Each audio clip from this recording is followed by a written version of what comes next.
Hello everybody, my name is Gary Wills and welcome to episode 34 of my channel. And in this episode I'm going to talk about the game I took to Salute51 last month, which was the assault on Fort Mulgrave at Toulon, 16th of December 1793. So the scenario behind the game is one of 10 scenarios in my book, The Throwing Thunderbolts, which is a wargamer's guide to the War of the First Coalition, 1792 to 1797. And the book has been out nearly a year now and has done pretty well. So quite happy with that. And you can see me here with the first copy that managed to get to the United States back in July last year. Now my previous video, episode 33, went through this scenario and a playthrough in quite a lot of detail, and I recommend you go and see that video, look out for that video if you are interested in this scenario and want to know more about it. So the rest of this video is in 4 parts. Firstly, I'm going to show you the setup as we began the day and what the table looked like at Salute.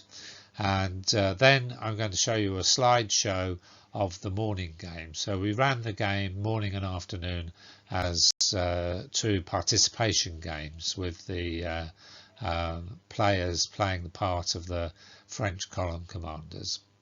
And then finally I will talk through some brief conclusions. Here you can see the table. It's a 654 table with extra area around the outside for my leaflets and promotional materials. And the area actually is a model of the Care Peninsula, on which Fort Mulgrave was the centrepiece.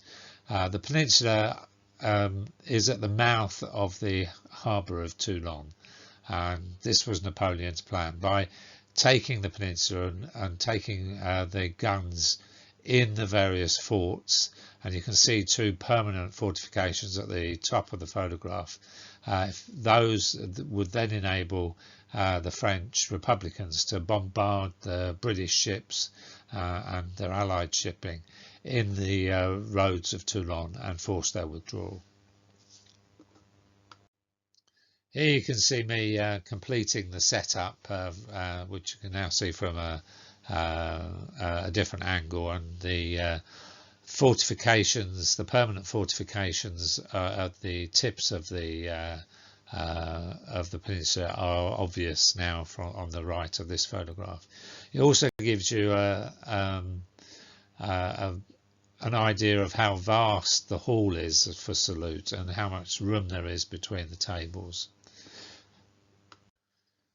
And here you can see in the corner of the table the 4 French columns on their start line around the small port of Saint-Sumer. And the 4 columns were approximately 4 battalions each, were led by future Marshal Victor, Brulé, Delaborde, who you'll recognise from the peninsula, and Napoleon himself, who was at the bottom of the picture here, leading the 2 reserve battalions. And here you can see the Allied side of the table, and in the background the 2 permanent fortifications garrisoned by troops from Naples and Spain, and in the foreground you can see Fort Mulgrave itself. And here you can see a closer view of Fort Mulgrave, which was built of gabions and logs, basically, not as strong as shown in Ridley Scott's film. And it was garrisoned by some Sardinians and forces from the Royal Navy, the Marines, and from the British Army, 2 or 3 different regiments. Out front you can see the line of pickets that were there as an early warning device. Also on the table I displayed the reviews of Throwing Thunderbolts. Very good review in both miniature war games and in victories, and that was good for the French visitors to see, and had a number of other visual aids, a leaflet that people could take away with them or photograph, and obviously specific quick reference sheets for the scenario. This card, which was on the table, showed some of the extra scenario rules that I included. The representance one at the bottom is actually in the book, but since writing the book I've also added a couple of extra ones at the top. And one of the things that's uncertain is how effective Bonaparte's pre-assault bombardment was, and so to decide that by a dice roll, it would varies the number of guns that are actually in the in Fort Mulgrave itself. And on the other hand, in the scenario, the Allies have a low staff rating of 7 rather, and if they before the game rolled a 5 or a 6, they could increase that to 8 and get a re-roll as a result, and that's represents the uncertainty around how awake and alert the Allied defence was, given that this is a night action that took place at 1 o'clock in the morning. So finally, the theme of the show was a pirate theme, and I thought about that for a while, and I decided to include a pirate chest on my table, including some chocolate gold coins, and the prize was won by successfully identifying a stand of 4 pirates, Peter Pig pirates, that I included in one of the French columns. I thought they were easy to identify because they weren't armed with bayonets; they were just armed with muskets. But I was told that it was too difficult to look through the 200 figures to find the 4. But nonetheless, I did my best to fit in with the show theme. Okay, so here we go into the meat of the video. I've created 2 slideshows with accompanying music, which reflects the French victory in this particular playthrough, and I've included as many photographs that other people have taken of the game, which I've borrowed from their various videos or websites and duly accredited them on the screen. The other photographs were taken either by myself or my son James.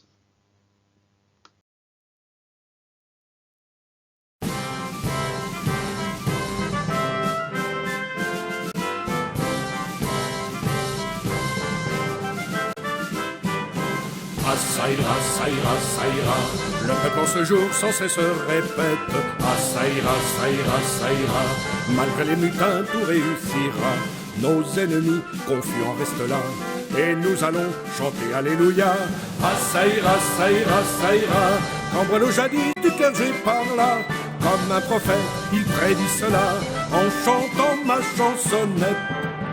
Avec plaisir, on dira, ah ça ira, ça ira, ça ira, ça ira, malgré les mutins, tout réussira. Ah ça ira, ça ira, ça ira, suivant la maxime de l'évangile. Ah ça ira, ça ira, ça ira, du législateur tout s'accomplira. Celui qui s'élève, on l'abaissera. Celui qui s'abaisse, on l'élèvera. Ah ça ira, ça ira, ça ira. Le vrai catéchisme nous instruira. Et l'affreux fanatisme s'éteindra. Pour être à la loi docile, tout français s'exercera. Ah ça ira, ça ira, ça ira. Ça ira malgré les mutins. Tout réussira. Ah ça tiendra, ça tiendra, ça tiendra. On va trop bien le nouer pour que ça se délie. Ah ça tiendra, ça tiendra, ça tiendra. Et dans 2000 ans on s'en souviendra. Le despotisme expirera, la liberté triomphera. Ah ça ira, ça ira, ça ira. Nous n'avons plus ni noble ni prêtre. Ah ça ira, ça ira, ça ira. L'égalité régnera. L'esclave autrichien le suivra. Ah ça ira, ça ira, ça ira, ça ira. Et leur infernal clic au diable s'envolera. Okay, so that was the pictures from the game in the morning, and now we're going to go through the same process with a small, short slideshow of the game in the afternoon.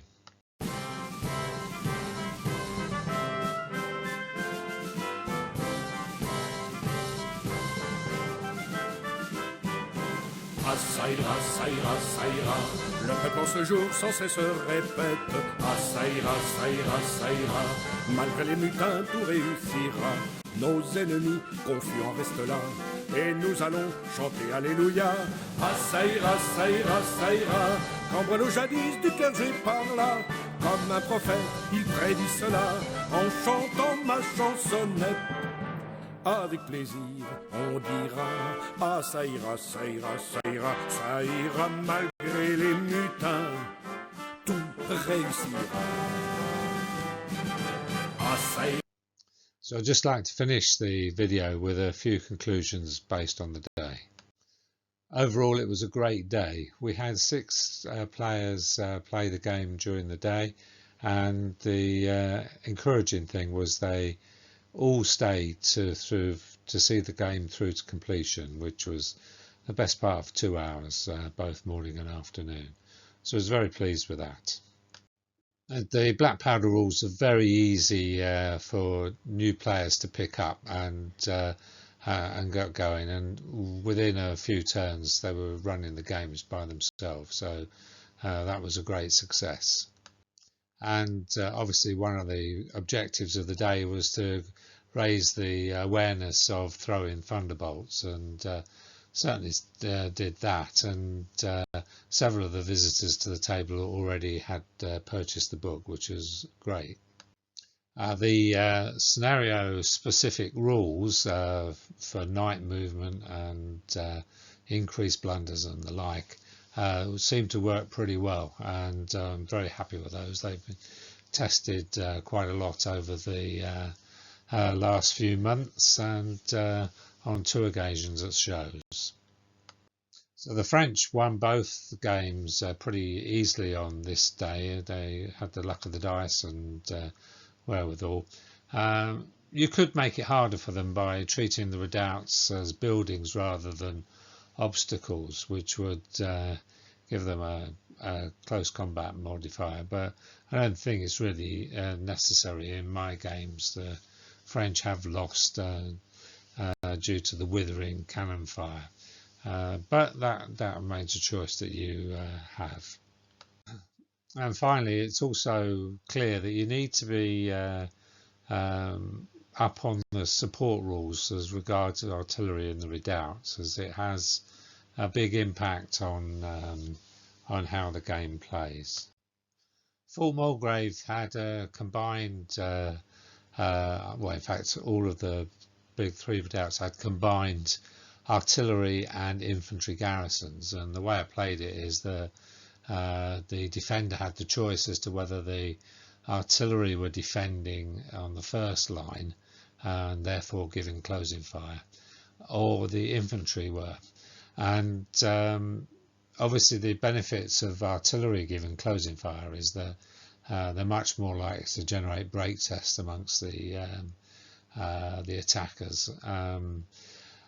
If the infantry do the closing fire, one of the disadvantages is that, of course, artillery can support infantry, and so if the infantry break, that causes the artillery to take break tests, which they will fail automatically.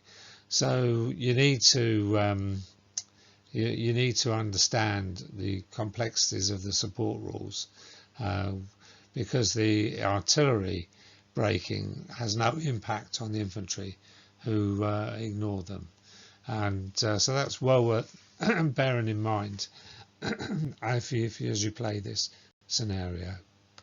So thanks very much for listening or watching this video. I hope you've enjoyed it. If you have, please like and subscribe in the usual way, and obviously consider buying Throwing Thunderbolts. Thank you and good night.